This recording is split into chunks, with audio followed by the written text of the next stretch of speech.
différentes descentes. Nous sommes à l'ouest, nous sommes à Congo, c'est du côté de Bamendu. Donc aujourd'hui, nous avons un client qui nous a fait la grâce d'être là. Vivement que la paix de l'Éternel soit sur vous comme il est sur nous, la bénédiction de vos ancêtres également. Donc ici, nous venons pour des travaux, n'est-ce pas, de rénovation. Et la maison, elle, a déjà été pratiquement menée. Alors ici, nous avons plusieurs, n'est-ce pas, qu'il faudrait toucher. Et pour le vraiment, il faudrait qu'on attire attention. Lorsque vous construisez avec bloc, on vous l'a dit, assurez le bloc, ce n'est pas celui de la maison, mais c'est l'élément ferraille qui porte la maison. Donc, lorsque vous l'utilisez dans la construction à certains endroits, il faudrait vous rassurer que vous avez pris en compte ces deux éléments-là qui vont être complémentaires. Alors, revenons pratiquement au niveau des murs. Lorsque vous avez également la construction des voûtes, vous verrez ici avec nous, justement au niveau des linteaux même déjà, qu'au niveau des linteaux, on a, n'est-ce pas, des fissures qui commencent à passer. Pourquoi? Parce que ici le principe justement de pose n'a pas été fait. Au niveau des linteaux, ici vous deviez avoir des blocs en U. Voilà. Je ne sais pas si on a un bloc en U ici. Là non plus. Je pense. Une minute, on va présenter un bloc en U. Voilà. Même s'il est cassé, c'est ça un bloc en U. Voilà. Donc, pour ce bloc en U que nous avons, nous devions le placer ici. Et parce qu'il est placé à cet endroit, à l'intérieur ici justement devrait passer de la ferraille.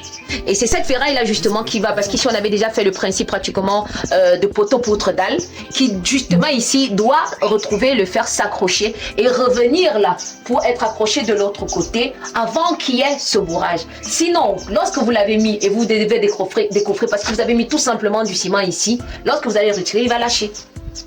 Il va lâcher. Et le principe également de pose, ici au niveau, pratiquement de la voûte, vous l'avez placé comme ça, il s'accumule. Si ici, vous dégagez un sol ici, vous êtes d'accord avec moi que le reste va tomber. Tout simplement parce que le principe également ici n'a pas été respecté. Le dernier bloc devrait s'asseoir là et non pas en avant. Donc ce sont des petits trucs comme ça, n'est-ce pas, qu'on fait pour attirer votre attention quand vous travaillez et pour que demain également vous aussi vous fassiez mieux. Dans une maison, lorsque vous avez très bien travaillé, que vous avez fait, très bien fait la phase pour laquelle vous travaillez, vous permettez également que celui qui vient pour les finitions, que son travail soit correct et que le client dépense moins. Maintenant revenons ici sur les poteaux. Voilà, au niveau des écarts ici. Vous voyez, on est à pratiquement moins de 3 mètres, vous voyez. Et on a mis un pilier, bah, c'est bien. Voilà, maintenant c'est plutôt la droiture des murs, peut-être qu'il faudra regarder. Et aussi pratiquement les décalages qui sont faits. Lorsque vous avez pratiquement les décalages que vous avez entre la dalle, qui sépare, n'est-ce pas, le rez-de-chaussée et l'étage, il faudrait qu'on ait des uniformités. Lorsqu'on n'a pas d'uniformité, c'est les clients qui souffrent. Plus de dépenses pour les salissures d'angle et c'est le client qui souffre. Et ici, à ce niveau également, vous voyez, là, on a un mur isolé qui est venu trouver un autre mur, ce qui n'est pas bien. Parce qu'ici, le principe d'emboîtement devait faire que ceci soit communicatif et qu'ils soient en train d'aller. Et maintenant, parce qu'on est à une portée de plus de 5 mètres, on devrait forcément avoir des poteaux noyés à certains endroits et de la ferraille qui passe. Alors maintenant, ici, au niveau de soubassement ici, vous verrez que là, on a commencé avec les blocs. Vous voyez déjà, vous voyez l'eau et l'humidité qui commencent déjà à prendre. Vous suivez un peu. De l'autre côté également, c'est pareil. Et même plus visible par ici.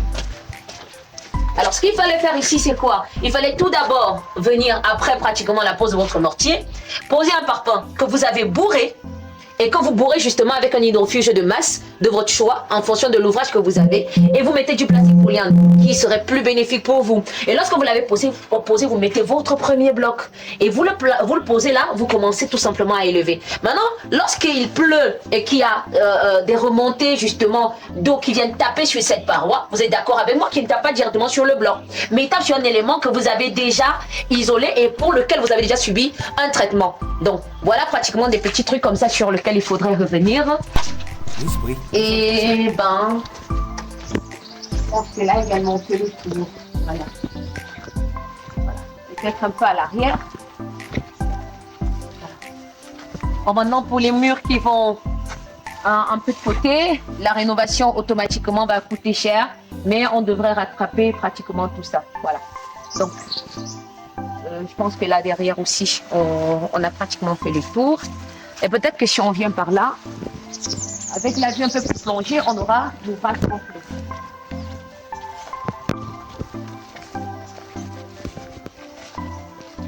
Donc voilà, je pense qu'à partir de ce niveau, nous apprécions ensemble l'ouvrage.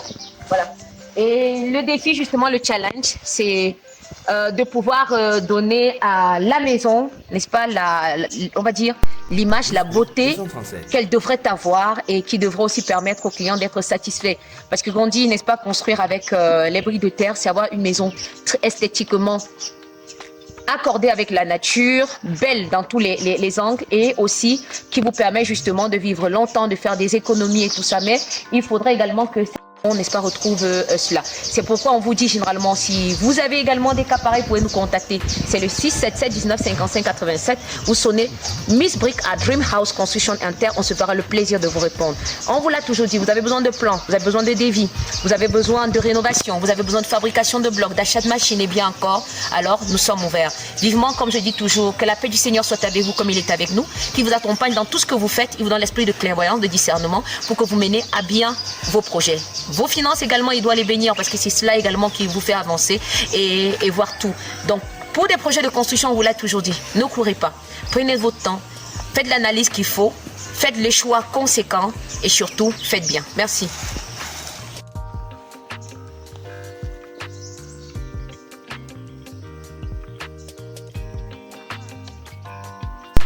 Miss Brick 237.